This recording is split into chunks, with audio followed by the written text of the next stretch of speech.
Good evening. My name is Gabriella Farrell, and I am a student project manager at the Clark Forum for Contemporary Issues at Dickinson College. I would first like to take a moment to acknowledge that I'm living in Northern Maryland, a region that lies within the traditional territory of the Piscataway, the Massawomack, and the Manahoac, who inhabited and honored this land for centuries prior to the arrival of European settlers. I encourage everyone watching this evening's program to take a moment after our presentation to acknowledge the tribes whose traditional territory you currently inhabit. On behalf of the Clark Forum, the Departments of Sociology, Latin American, Latinx, and Caribbean Studies, Spanish and Portuguese, the Program and Policy Studies, and the Community Studies Center, I would like to welcome you to tonight's event, Migrating to Prison, America's Obsession with Locking Up Immigrants. Immigration, which has profoundly shaped the United States since its birth, has long been a hot topic for political and personal debates. However, over the past few decades, immigration has become a highly politicized topic, with the political right has linked to national security threats, resulting in a racist backlash against immigrants who are perceived as threats to American identity, ideals, and privileges.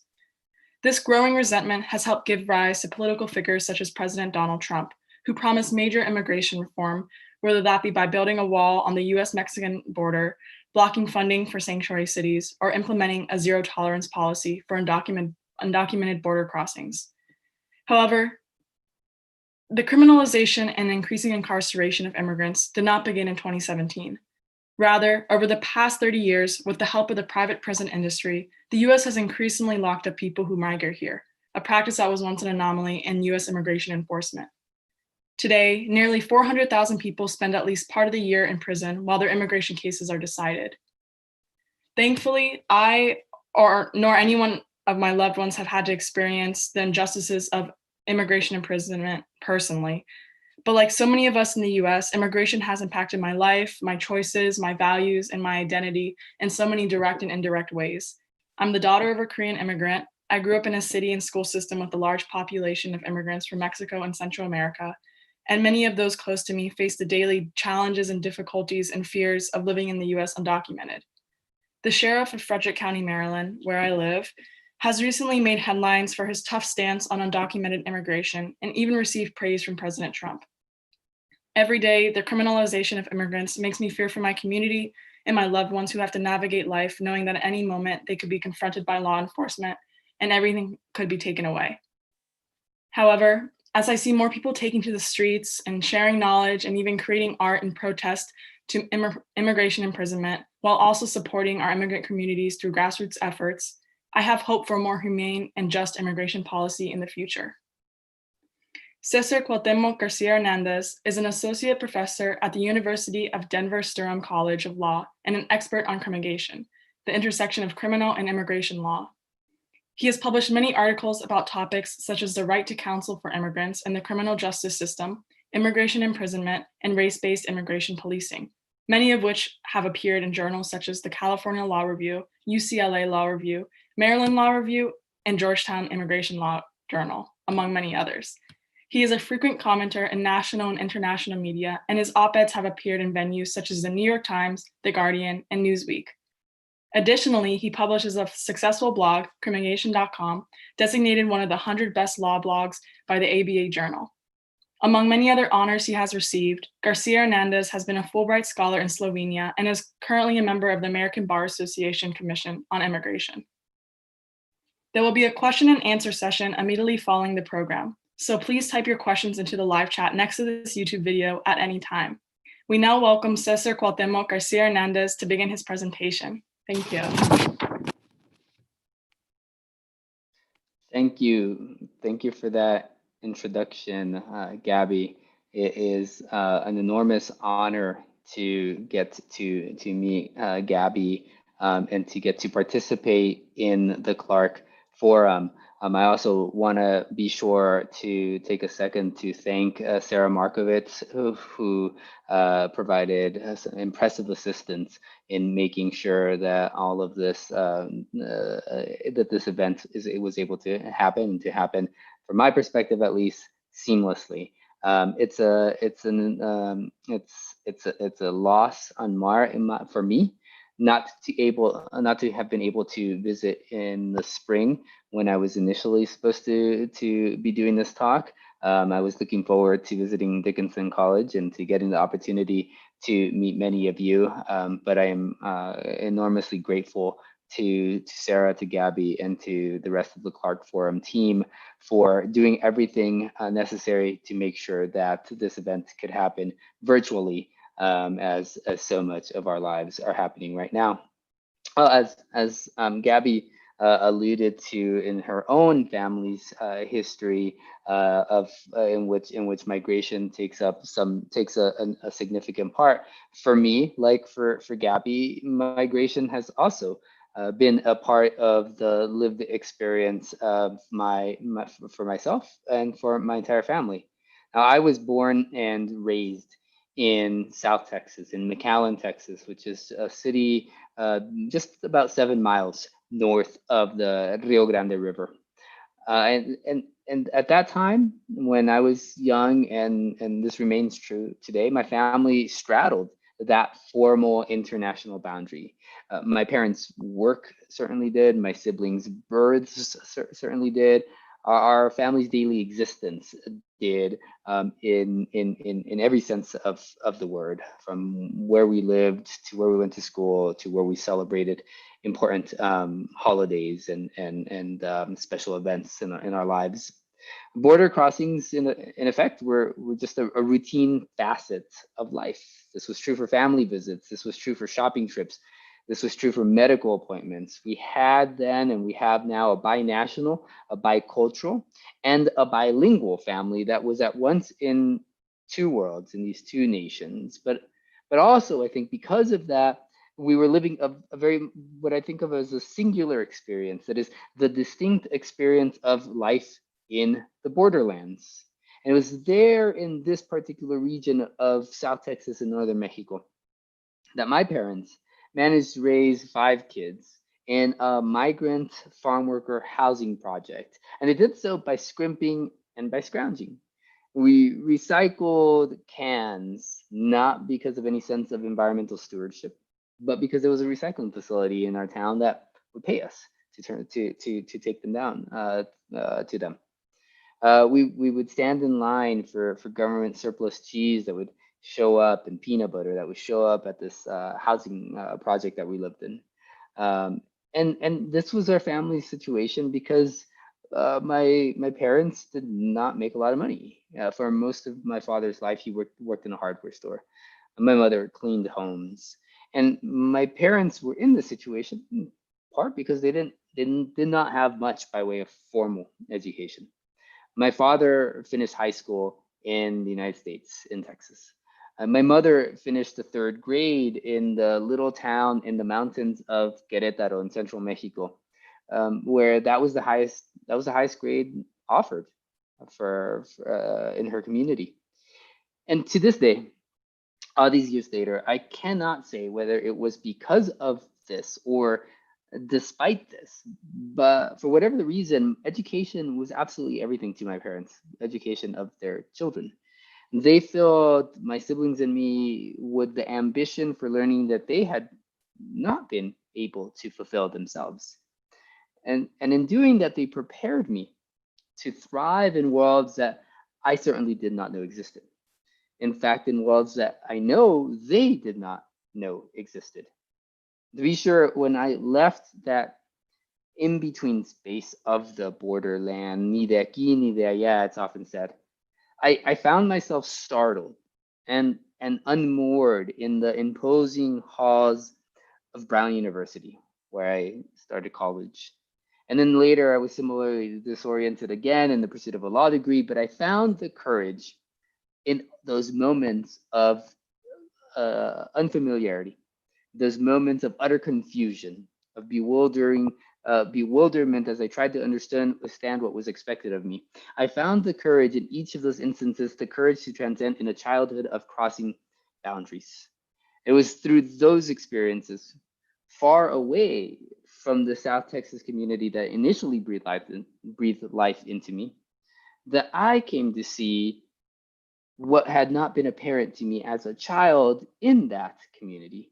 As a kid, knowing no other way of life, I had been unable to see the power of that international boundary, of that border over the bodies that dared to cross it. I did not know that the Border Patrol, La Migra, was not an everyday feature of life as experienced by most people in the United States. I did not know that immigration checkpoints, about an hour north of my home in McAllen, an hour north of the border, would raise eyebrows outside of the region. I did not know that there was anything strange about the occasional uncle, the occasional tío sleeping on our couch as he made his way up north to work. In short, I did not realize the power that the law had in my daily existence, in my family's daily existence. That is until I took myself outside of that comfort zone in South Texas, and I had the opportunity to reflect on where it is that I had been.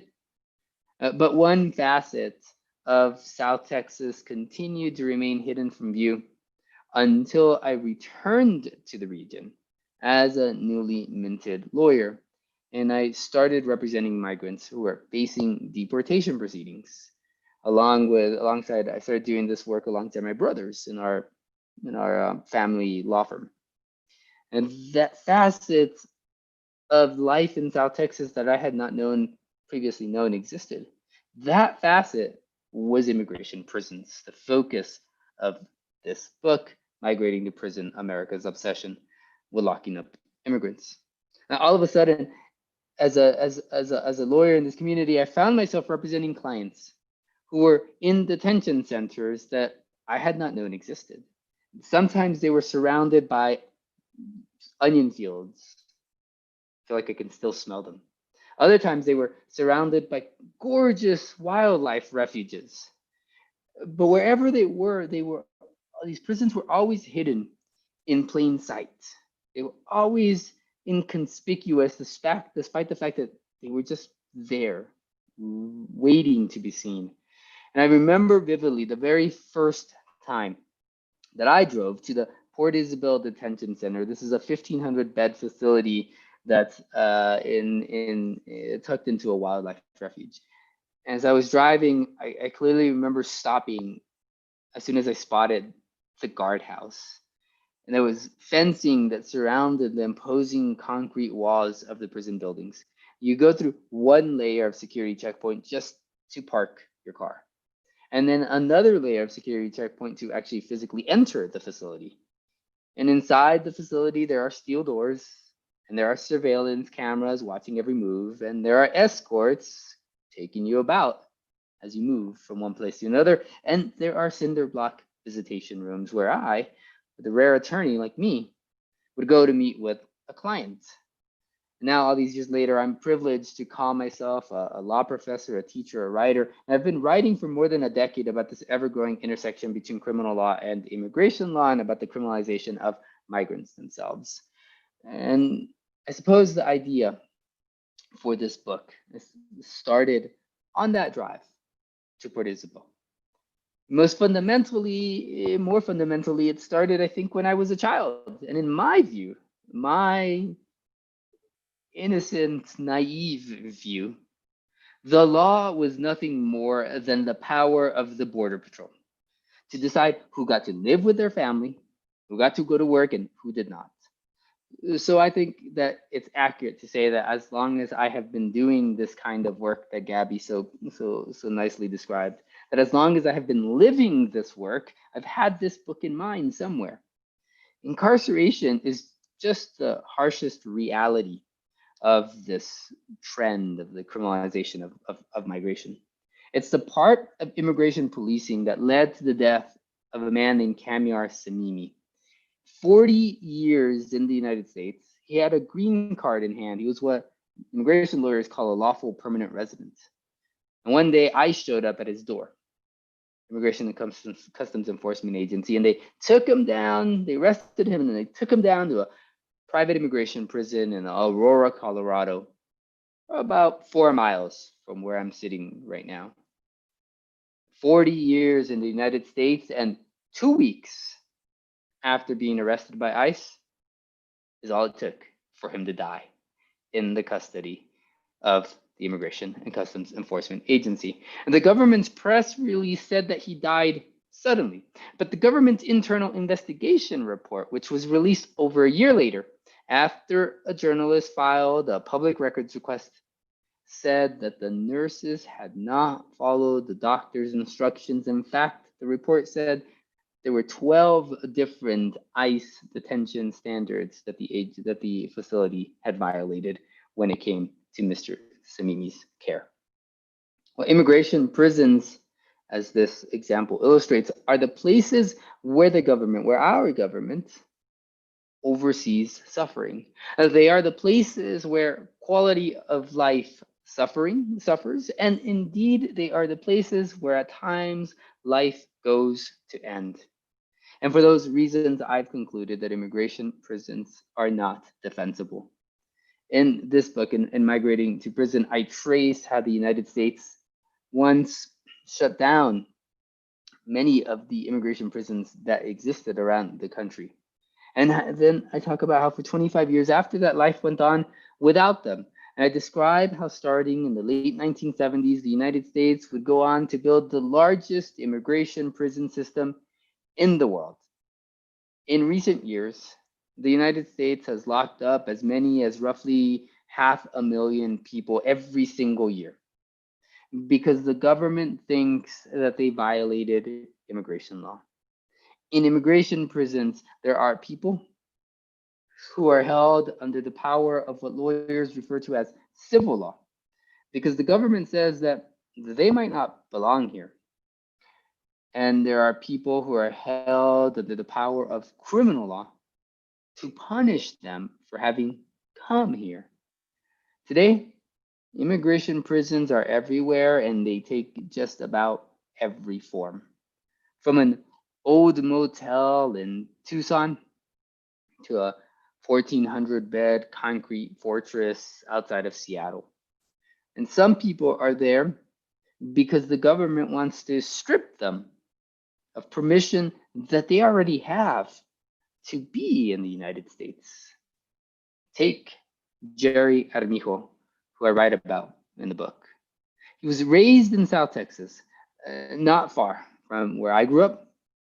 We were both born into this poor, overwhelmingly Mexican community, only I was born north of the Rio Grande River, and he was born on its southern side. So I was born a United States citizen, and he was not. Well, after high school, I went off to college. I went off to the Ivy League, and Jerry went off and joined the US Army, and the Army took him to Iraq. And while I was being shocked by a different culture, Jerry was being shocked by exploding bombs. And one day, as he was patrolling through the desert, his tank went over an IED. It blasted right through the bottom of the vehicle, and it injured him. And so he was sent back to Texas to recover. And when he returned to Texas, he did as many people do, self-medicated through drugs. And eventually the criminal justice system caught up with him. And one day, ICE too caught up with him. And they picked him up and they sent him to an immigration prison. All it took for in Jerry's circumstance, excuse me, was one bomb, a shoddy mental health care system, a few bad decisions, as he will readily admit.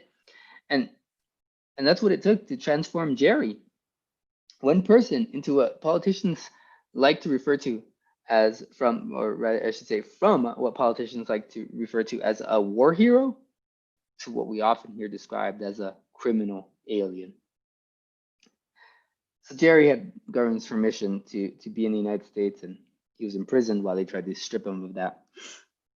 But still, others are locked up because they dared to seek safety in the United States. Now, federal law is clear that anyone who's physically present in the US can ask for asylum.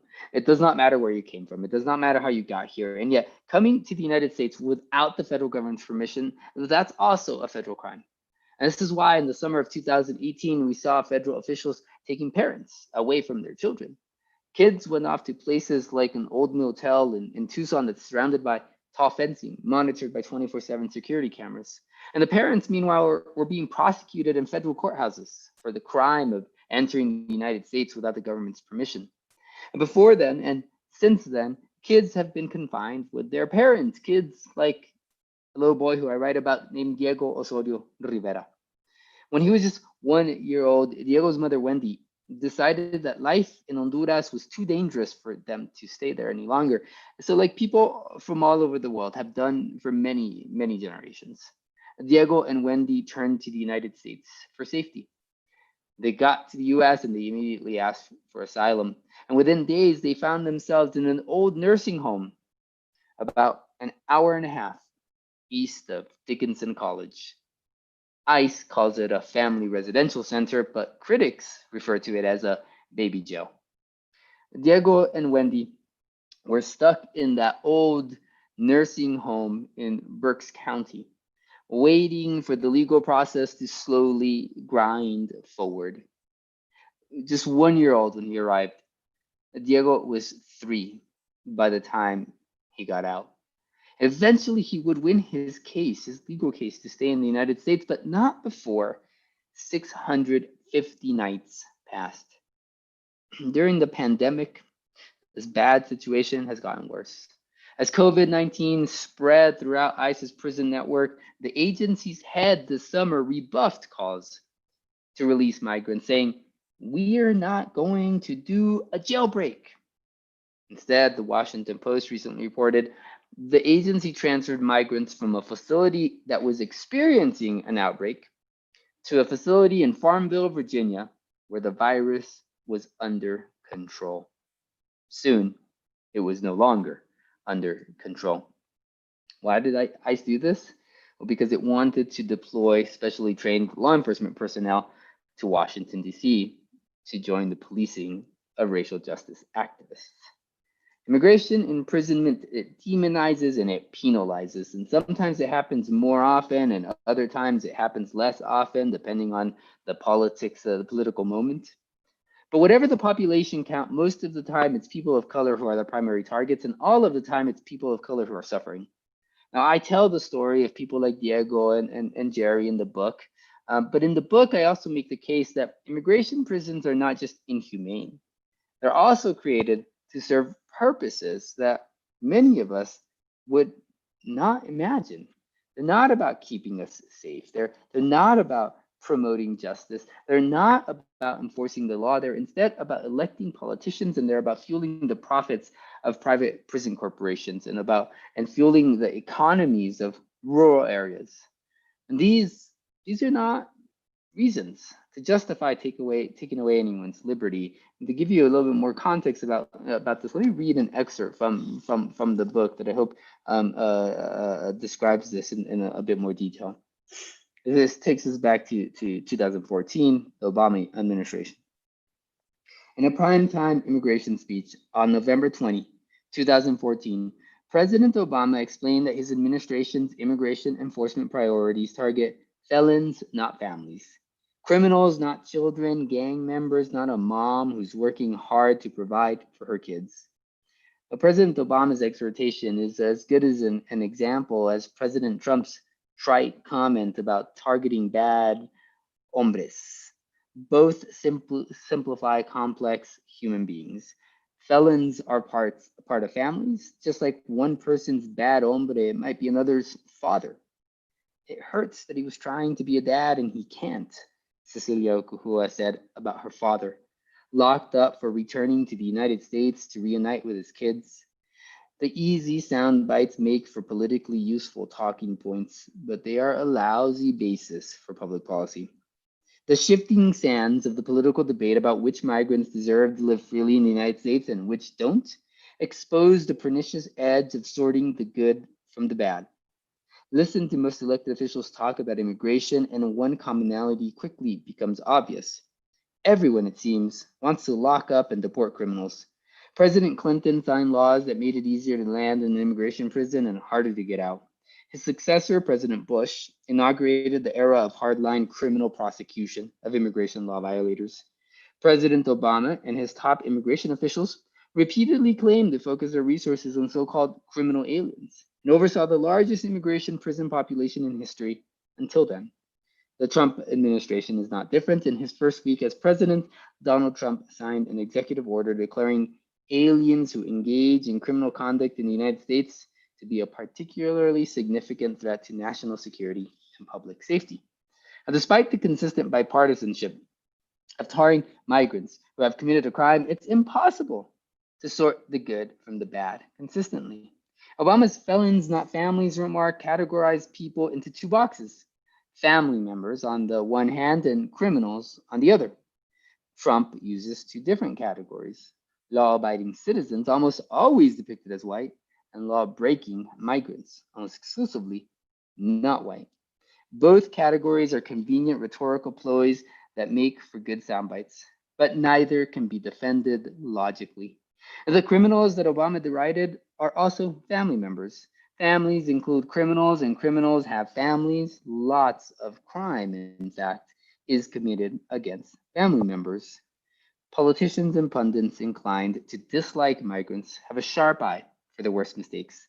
When Iowa police pinned blame for the murder of white college student Molly Tibbetts on Cristian Baena Rivera, an unauthorized migrant from Mexico, Trump quickly stood in front of a camera and complained, "We have tremendous crime trying to come through the border." In Trump's view, crimes, not people, cross the border. By contrast, President Obama was the opposite of Trump's crudeness and callousness. Still, the Obama administration heavily publicized its policy of targeting migrants with criminal histories while going easy on people who had avoided blemishes. Even the DACA program was off limits to young people who had been convicted of some crimes. Trump's complaint is certainly cruder than the Obama administration's policy, but both examples fit into a broader bipartisan pattern. In political conversations, they stop being in the good graces of policymakers and, of course, the laws they make. "We love our victims innocent," writes the philosopher Milan Dollar. "We empathize with them as long as they appear to be innocent. But the moment they display some traits that is not entirely amiable, the sympathy is cut short." For US citizens, blemishes are to be expected because humans are imperfect creatures. We mess up.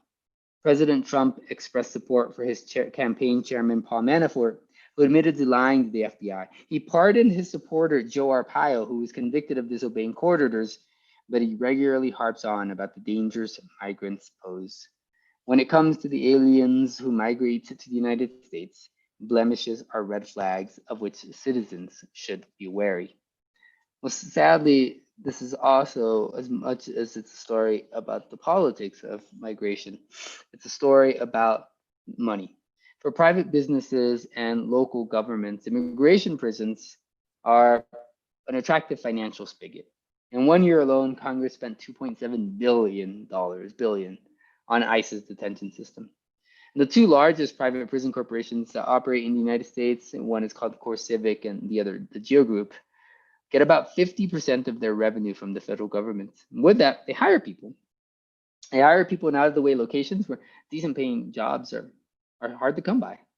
And to elected officials, a threat to their high employment private prison is a threat to their reelection bids. Let me describe this relationship, this financial relationship, with another passage from the book. This one takes us down to Milan, New Mexico, small town in New Mexico. Most days are quiet in Milan, New Mexico. The Wow Diner offers a 1950s throwback experience with red booths lining the U-shaped building. And Kiva Cafe smothers its sopapillas in a red chili that screams New Mexico cuisine. If Milan's 3,000 residents want more options, they can jump on Interstate 40 and head an hour and a half east to Albuquerque, unless they are locked up. Almost 40% of Milan's population lives inside the Cibola County Correctional Center, a monochromatic complex of beige buildings tucked behind the Wow Diner, owned and run by CoreCivic, one of the two largest operators of private prisons in the US. For many years, the Cibola County Correctional Center held people convicted of entering the United States clandestinely, a federal crime. As convicted criminals, they were behind bars because they were being punished. And rings of concertina wire stretched across the tops of 2 layers of fencing leave a clear impression that punishment is the goal. In return for running the Milan prison, CoreCivic received a steady revenue stream from the Justice Department's Bureau of Prisons. Milan, meanwhile, came to value the prison's place in the town's slumbering economy. Roughly 300 locals worked there. When the Bureau of Prisons announced in July 2016 that it would not renew its contract with CoreCivic, at the time it was called the Corrections Corporation of America, a shudder jolted the community. One resident, reflecting on the many prison employees she knew, whose livelihoods were suddenly at risk, boiled down her thoughts to this: it sucks. In the summer of 2016, the federal prison agency's decision to cut off the Cibola County facility seemed like its death knell.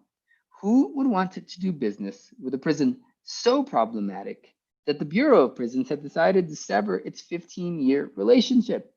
Seeing the imminent hit to employment rise ominously on the economic horizon, local officials and CCA executives sprung into action. The consequences of the Bureau of Prisons' decision were frightening. For some officials, that made the path forward unambiguous. My first option is for it to stay private because of the revenue the prison produces for the city of Milan, the local state senator, Democrat Clemente Sanchez said. Before the month of October was out, Sanchez could breathe a sigh of relief and prison officials could celebrate success. Another contract was in place, this time with the Department of Homeland Security. As the federal government's principal immigration law enforcement arm, Immigration and Customs Enforcement Agency, ICE, is tasked with detaining people facing the possibility of forcible removal through the nation's immigration court system. And except when ICE officers mistakenly pick up a U.S. citizen, which certainly happens, everyone locked up on behalf of ICE is either a migrant waiting to learn whether she will be allowed to remain in the United States, or a migrant already ordered removed, awaiting the next available one-way spot on an airplane or a bus. But unlike the Bureau of Prisons, ICE does not imprison to punish. It imprisons to give the federal government time to decide who gets to be in the United States and who does not. This isn't punishment, courts tell us. It's just deciding where on the map someone should stand.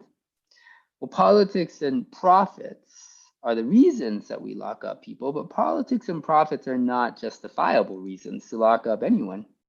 And that's why, in the end, I call for abolishing immigration prisons.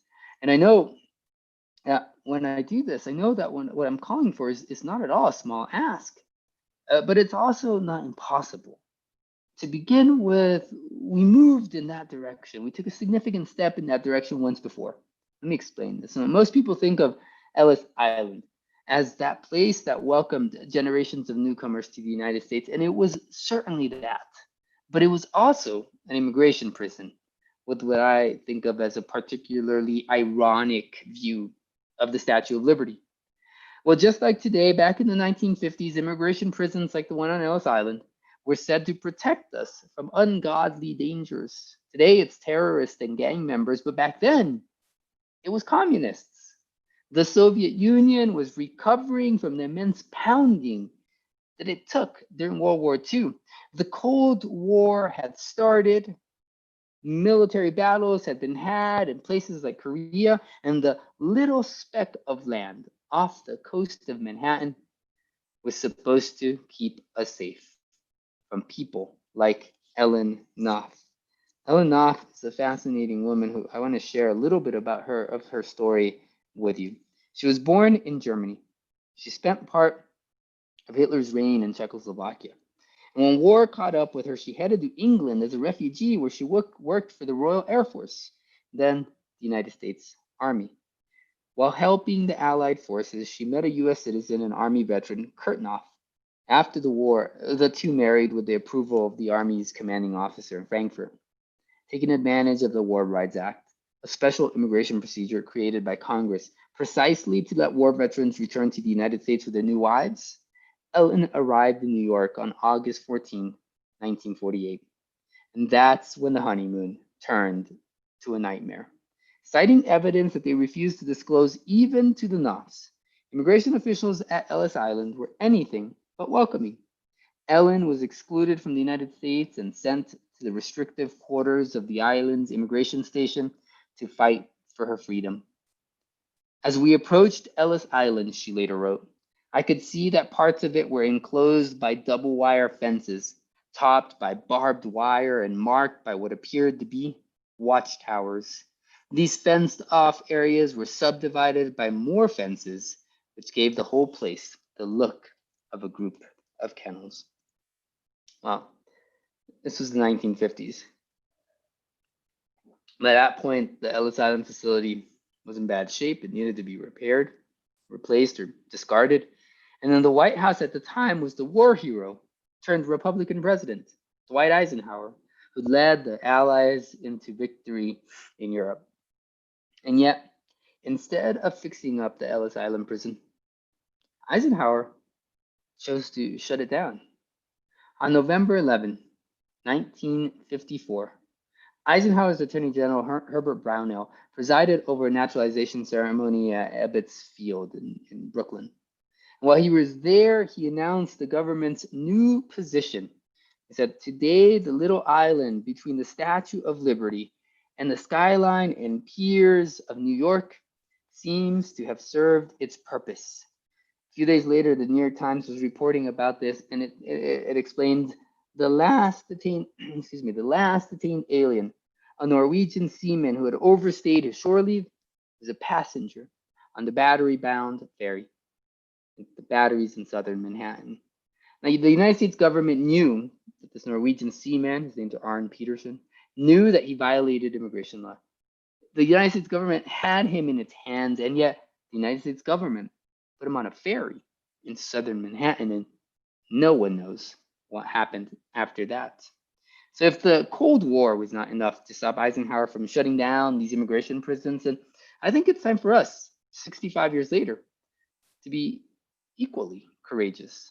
I think we have to stop constraining our vision of what is to imagine only what is deemed to be possible in this moment. Because we hear a lot about what's not possible. It's not possible to change how we do things now. It's not possible to prod Congress into doing anything about immigration. And if it's not possible to change anything, then of course, what's the point of trying? What's the point of imagining the impossible? Well, I start my book with the prodding words from James Baldwin's The Fire Next Time. I know that what I am asking is impossible, but in our time, as in every time, the impossible is the least that one can demand. We have to ask for the impossible because we know what happens if we do not alter course. Because almost 4 years into a presidency that has challenged first principles of our collective experiment in democratic self-governance, this moment, the one that we're living in, that demands that we revisit our primary commitments. Because almost 4 months rather, into a sustained resurgence of organizing and agitating in opposition to our political community's original sin, that of racism. This moment demands that we muster the courage to atone radically and unflinchingly instead of getting mired in despair. There are a few steps that I think we can all take to help push our country toward a future that, at least when it comes to the closure of some of these immigration prisons, that looks more like that past than our present. In this season of never-ending presidential campaigning, I think there's nothing more relevant than a reminder that when we vote, we don't just do so reflexively. Immigration prisons did not start in January 2017 when Donald Trump entered the White House, and they won't end when Donald Trump leaves the White House. Immigration prisons grew with bipartisan support. There were more people locked up in immigration prisons than ever before under President Obama until President Trump. Republicans need to be reminded that this is a costly experiment in depriving people of their liberty, but Democrats need to be reminded that immigration prisons do not promote public safety. And if it doesn't matter whether there's a private company that's running the facilities or there's a local government doing so, these places are always violent, always. Beyond that, beyond voting and voting thoughtfully, those of you in Pennsylvania can team up with the fantastic organizers at Freedom for Immigrants, an organization that coordinates visitation support programs for people held in Berks County, in York County, and in Pike County in Pennsylvania alone. They do similar work throughout the country. And if you want to help end Pennsylvania's role imprisoning migrant kids like Diego and his mother Wendy, and join up with the Shut Down Berks Coalition. Now to close, let me paraphrase a concrete vision that Angela Davis, the incomparable Angela Davis, describes in her book Freedom is a Constant Struggle. She writes that if we're ever to build a society without racism, it will have to be a world without prisons. To this, I will add that if we are ever to build a society without racist policing practices, where racist policing practices do not tear apart families, where they do not undercut communities, and where they do not subvert the legitimacy of the legal process, then it will have to be a society without immigration prisons. I wrote Migrating to Prison precisely to shine a light out of the whirlpool of misery that many of us find ourselves in. But this is a book that is written from a profound commitment to hope. To hope, just like James Baldwin tells us we have to do. I implore you to join me in that hope and to take the actions that are necessary to convert that hope into reality. Thank you. Thanks so much for letting me be here with you all tonight, and I look forward to your questions and your thoughts. Thank you so much, Professor Garcia Hernandez, for such an insightful and informational discussion. I learned a lot, and I'm sure that a lot of people in our audience did as well. So now it's time for our question and answer session, and we'll take as many questions that we have time for. So before I start answering other questions, I'll ask one of my own. So like you were saying, we clearly set this higher moral standard for immigrants, undocumented or not, than we set for American citizens. And your comments on how we're all human and just the blemishes that immigrants have are a lot louder and appear as red flags to American citizens. So how do you think we can get over this perspective or this conceptual hurdle that seems to justify the not only just imprisonment, but just the violence and dehumanization of immigrants that allows this to be normal, to seem normal? How do you think we can get over that? It seems very difficult. Oh, it certainly is difficult, right? Reimagining the world that we live in is certainly a heavy lift.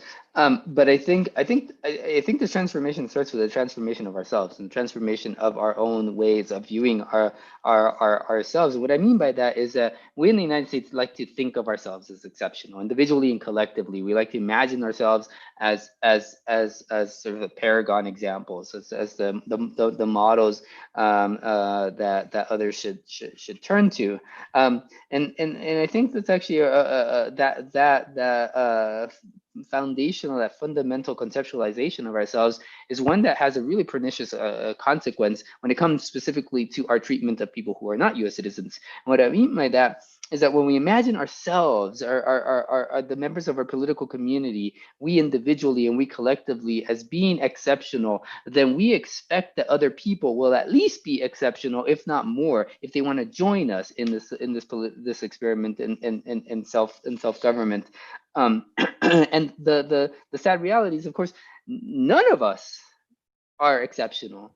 We are all not extraordinary, but rather just ordinary. We are all ordinary people, and what that means is that there are some good parts of us and there are some bad parts of us. I like to think that whatever hold I have to belonging in the United States is not does not result from the fact that my mother happened to be 7 miles north of the border in the moment when I was born, but that my claim to belonging in this country has more to do with everything that has happened since then. All of the work that I have done to contribute to making this the vibrant, robust community, the nation that it is.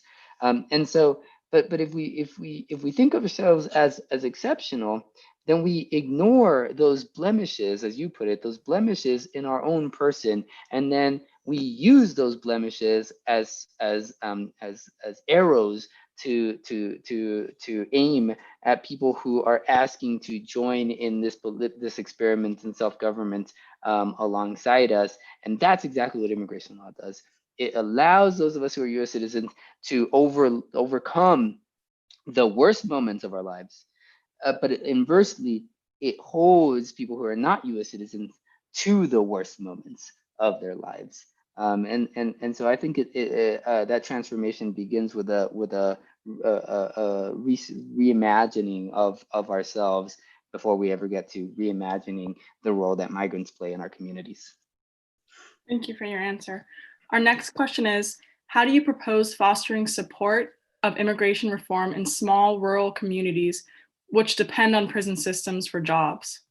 Yeah, so I think there's a strong push among immigrant rights activists to close immigration prisons, maybe close all of them, maybe close some of them, at the very least limit the number of people who are locked up. The more the further to the left you get, the closer you get to cause for shutting down all of these facilities. But alongside that, I think there's an enormous gap in the rationalization for this argument for quite often, which is that the argument to close down immigration prisons is heavily reliant on infusing dignity, a sense of dignity into the immigration law enforcement process, into the immigration law process as a whole. And while I think that is wholly appropriate, I think it's also appropriate to infuse a sense of dignity into the work of the people who are doing the job, the daily tasks of imprisoning. And that is, I think it is as problematic to treat as less in a less dignified fashion both the people who are the migrants who are locked up in these facilities as it is to treat as less dignified the people who are working in these facilities. And so any advocacy to shut down these facilities, I think it should be paired. I think it should be paired with a call for restructuring local economies, in particular in rural communities in which many of these facilities are located. And so that's a political process. That's not a question about legality, right? That's a question about economic development. It's a question about educational development. And that's a question about pressuring local elected officials to diversify economies away from the work of incarceration that so many of them quite easily and quite readily turn to now. And I think a failure to do so is problematic practically and morally. I think it's problematic practically because I think it undercuts one really useful source of work. These are not particularly pleasant jobs. And COVID-19, the pandemic, and the treatment, the lack of access to PPE, and the disregard for the well-being of the guards has led guards in a number of facilities to be quite outspoken about the fact that these facilities are still operating with a more or less business as usual model. But I think it's also morally problematic in that it's treating as less than the folks who rely on this these jobs, not only for a source of income but a source of meaning. Right? The jobs don't just provide most of us with money; they provide many of us with a sense of belonging in our community and a sense of purpose in our lives. And I think it's morally problematic to ignore or disregard that when advocating for the closure of any particular facility. Thank you for your response. Our next question is, Are you aware of any promising legislative proposals that will advance us towards the elimination of immigration prisons? No, not at the federal level. I mean, there's some proposals, but they're not moving anywhere.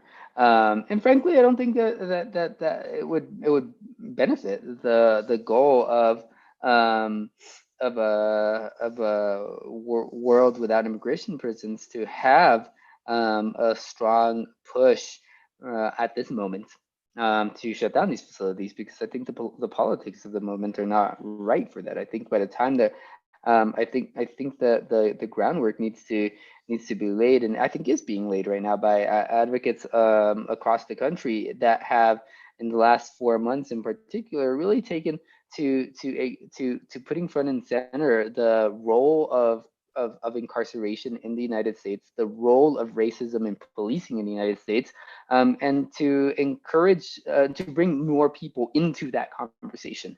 And so I like to think that 2 years down the road, we will be in a much better position to have that conversation legislatively. But right now, I think it would just result in backlash. That's the congressional story. Now, at the state level and at the federal level, it's a different story. There are examples in California. California is probably the best example of a situation of a state legislature working with the governor that has enacted some critical pieces of legislation that do not quite end the use of immigration prisons in the state, but make business operations difficult. Many of these facilities are are run by private corporations that are beholden to investors, so they're profit seeking, right? Just as any other profit seeking corporation is. So the more difficult it is to operate in a particular locality, the less interest there is in continuing to do so. I think this a similar situation with local governments. The harder it is for them to enter into contracts with ICE, for example, for ICE to essentially rent out space in county jails, the less interest the county sheriffs are going to have in expanding their facilities, and so less capacity to house people, fewer people who are going to be housed. And so those the examples that are promising are coming from places like California, places like major urban centers, Chicago, Denver to some extent, as well. And so I think at the local level, at the state level, there are promising examples. At the federal level, no. Thank you. Our next question is, can you describe your personal definition of Americanness and how its ideal form would look like? Americanness to me is a sense of, I mean, it's a sense of continental solidarity. It's a sense that, first of all, I don't think of the United States of America as having a monopoly on the word American, right? So I'm a little skittish about how to respond to this, because I'm imagining that the question is, what's your conceptualization of a United States of American? Although maybe it's not. So I don't know. But for me, to take the question as it's worded, American to me, that suggests a sense of solidarity across the continent. That is a sense of solidarity across a community of people that have been inextricably intertwined with one another for many generations. And we have been not just geographically linked to one another, but we have been, and we are culturally, we are socially, we are politically, we are linguistically. And that's so that sense of cross-national solidarity is one that I have a hard time imagining evaporating anytime soon. And frankly, I don't want to see it evaporate anytime soon, because what it means is that people like me don't get to exist.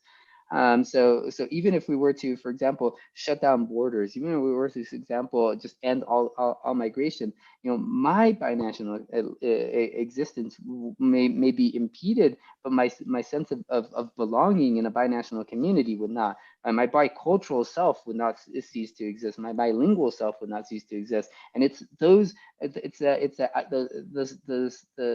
international sense of a component of my identity and the identity of many people in the United States, that is what I think of as American. That makes me what I think of as an American. That is the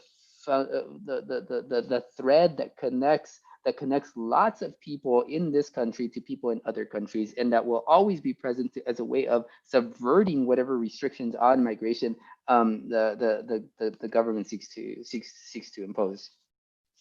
Thank you.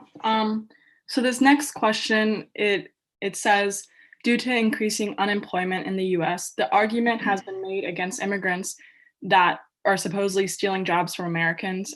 And then the person says, normally I would state the positive economic benefits, but it is hard to lean on that argument right now with increasing unemployment. What would you say to that point? Yeah, so not only has the argument been made, but the argument's been turned into an order from a presidential proclamation.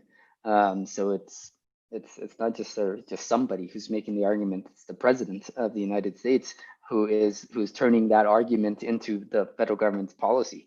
And as a result, there has been a suspension of processing of visas, of a whole host of visas for people who normally would be coming here for all kinds of activities, including stuff like teachers, au pairs.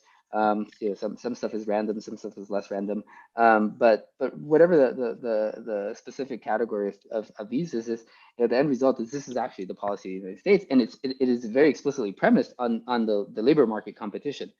So that, in that sense, I think the view of the economy that the question suggests is one in which the economy is elastic, remains true. It certainly is true, is no less true now than it is when the economy is deflated than when the economy is inflated. That's the whole premise of the elasticity.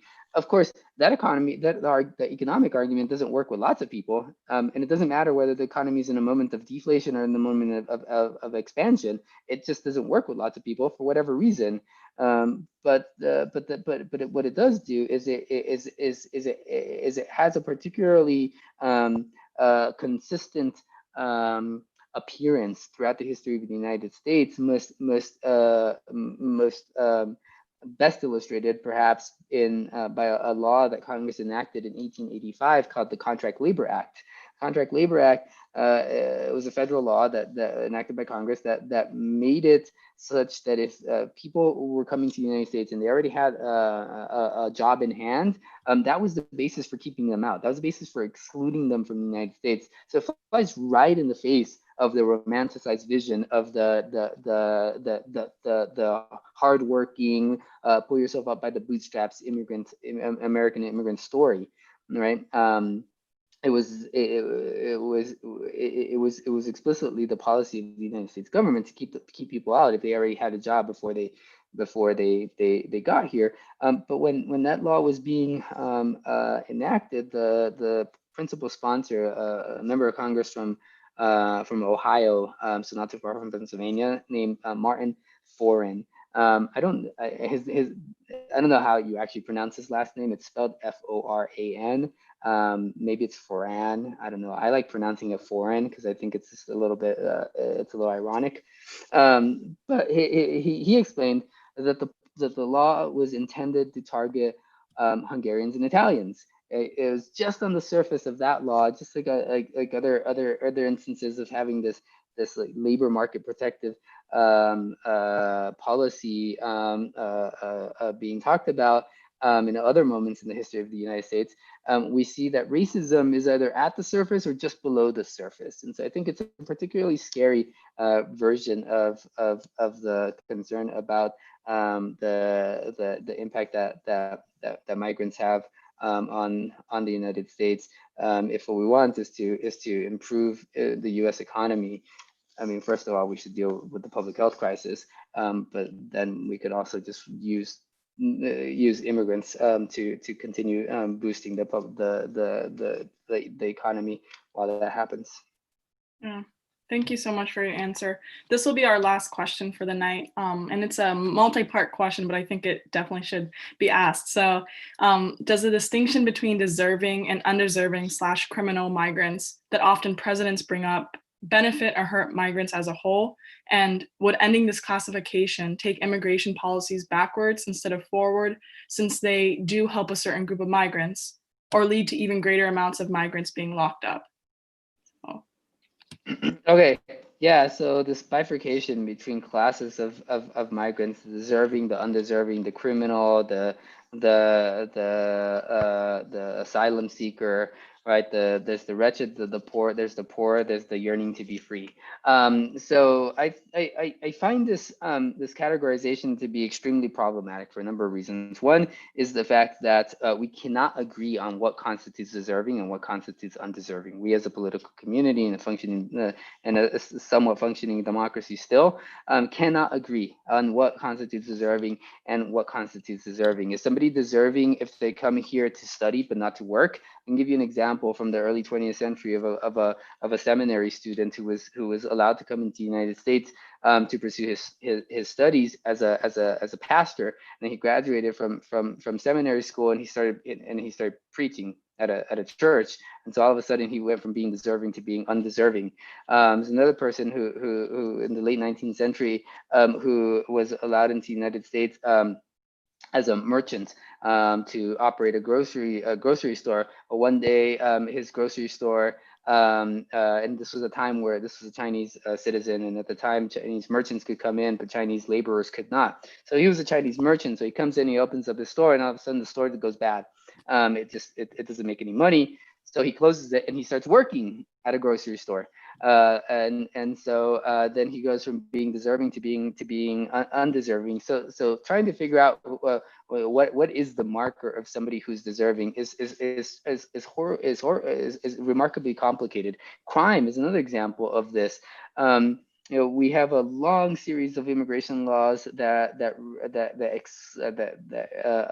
require the government to exclude people who have criminal histories or deport them if they're already here, and in the process imprison them.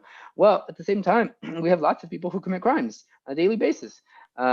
You can go to just about any college campus in the United States on a Friday night or on a Saturday night, and you can smell your way to crime.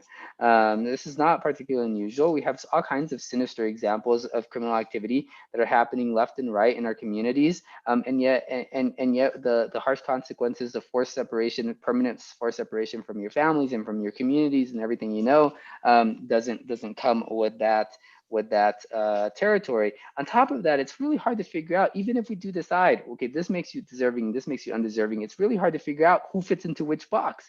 The criminal justice system is remarkably bad at doing that. Lots of people get convicted, most people that get convicted don't go through a trial. They don't ever see a jury. About 95% of convictions these days happen because of plea bargains.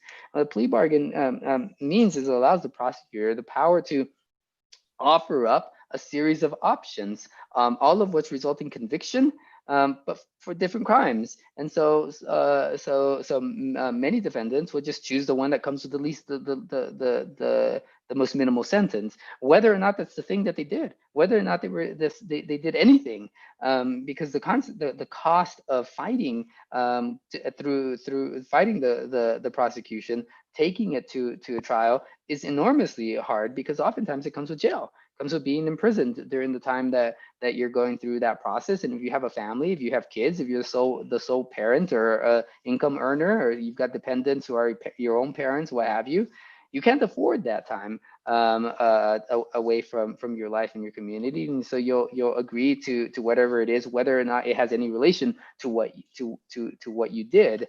And what we also see is that lots of people don't get prosecuted. The college students, for example, the Denver police are not busting down doors on college campuses here, trying to figure out who's committing a crime inside of a dorm room. But that's not because there is no crime happening on college campuses. We all know that sexual assaults of young female undergraduates are endemic on college campuses throughout the country, and yet no one goes down to the University of Denver and stands in the corner and says, there goes a criminal undergraduate, right? And this happens because of the privilege of the space in which this activity is happening, and not because there's because the people who are inhabiting the University of Denver campus or any other campus are more morally upright than the folks who are getting prosecuted, who are getting convicted, who are getting imprisoned, who are getting slammed with the stigma of criminality. So on a practical level and on a philosophical level, I think this distinction is one that is enormously problematic. It falls apart at the seams fairly quickly, and I think it results in an easy way of demonizing people who are not necessarily worse than the rest of us, but who simply had the bad luck of getting caught doing in their worst moments. Thank you. Thank you for that answer and for all of the other ones as well. And that's it for our event tonight. You know, I wish we could have had this event on campus and had this talk on campus and our interview earlier on campus, but either way, I think this was a really insightful and informational event that was really important for us to have, and we are so grateful to have had this conversation with you tonight. So thank you again, Professor Garcia Hernández, and I hope everyone has a great rest of your night. Bye. Bye.